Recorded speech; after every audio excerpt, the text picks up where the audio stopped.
برمجت الجامعة الملكية المغربية لكرة القدم مباراة إعدادية للمنتخب المغربي الأول الخميس المقبل في سان بيدرو أمام منتخب سيراليون كآخر محطة للإعداد لنهائيات كأس إفريقيا المقررة في كوت ديفوار في الفترة ما بين 13 يناير و11 فبراير المقبلين.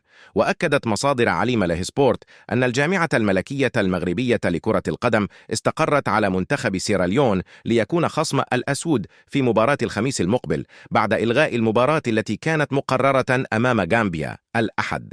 وتم استغلال تواجد سيراليون سلفا في سان بيدرو للترتيب للقاء إعدادي معه، حيث من المرتقب أن يواجه منتخب كوت ديفوار وديا بعد غد السبت ضمن استعدادات منتخب البلد المنظم للكان.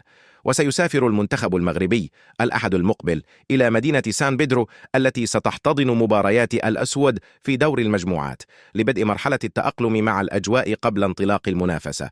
ويستهل المنتخب المغربي نهائيات الكان في المجموعة السادسة بإجراء أول مباراة أمام تنزانيا في 17 يناير المقبل، ثم يخوض مباراته الثانية أمام الكونغو الديمقراطية في 21 من الشهر ذاته، على أن يختتم دور المجموعات بمواجهة زامبيا في 24 من نفس الشهر.